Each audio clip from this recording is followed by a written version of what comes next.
Okay, so I have finished scrunching. And you can see I have my bungee at my line. I have all of the excess webbing bunched up. So I'm just going to do the same thing I did on the other side. I'm going to make an overhand knot, right, to lock the webbing and the bungee together.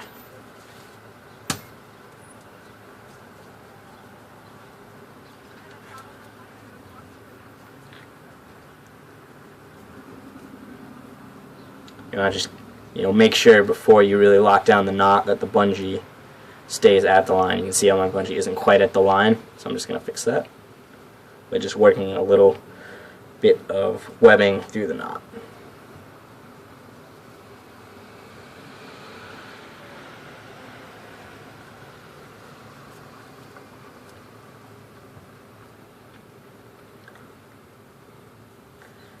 Okay, I'm just going to bunch it up just a little bit more because I lost a little bit of the scrunch when I was tying it, so it's not too hard to undo it and retie.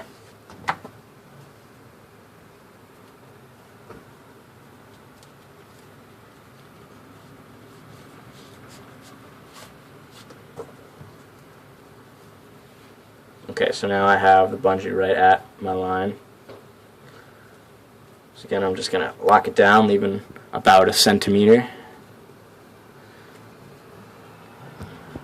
Got it nice and locked down, so I have a knot to hold the bungee, a bunch of excess webbing, and then another knot to hold the bungee.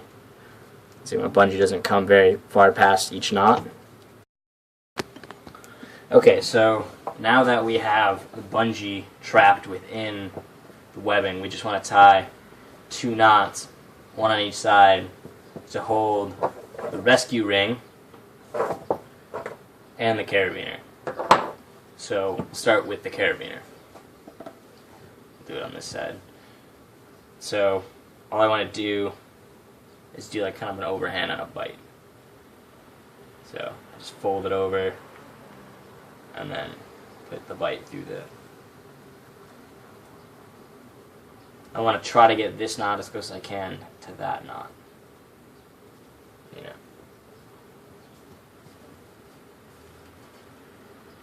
It's pretty good. Ideally, you want that just big enough to get the carabiner through, and then you want to have only really that much tail, 1 inch maybe. So that's pretty good there. So then I can just clip this biner through, and then that's ready to go. If you have excess tail, which you might, all you're going to do is just kind of lay it down, cut it off, and then cinch it closed. Okay, so now that you have a knot tied for the carabiner, you also want to tie a knot for the rescue ring. You can see an example of the rescue ring here. It would be on the back of your PFD. But if for some reason you don't have a rescue ring because it's, I don't know, tied up with another tow system, or maybe you just plain old lost it, you can also just use a carabiner. Like just tying it on the carabiner and then clipping and locking the carabiner to the back of your vest. That'll work just fine as well. So that's what I'm going to do in this video. You're going to start by just doing an overhand. You want to keep it as close as you can to there, similar to that. And then you want to wrap it around the biner, or the rescue ring, depending on what you have. You're going to go up through the knot. It's easiest if you start with on the top here.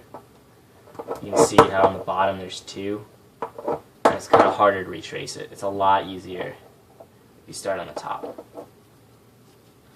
And then you're just going to retrace the original knot with your tail.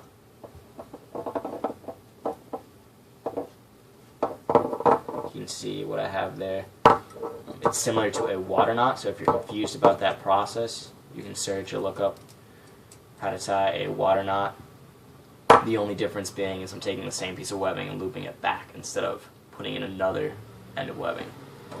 And after you've got it around, I might loosen the whole thing, get it a little bit closer. I might take this end of tail, tighten it up a little bit.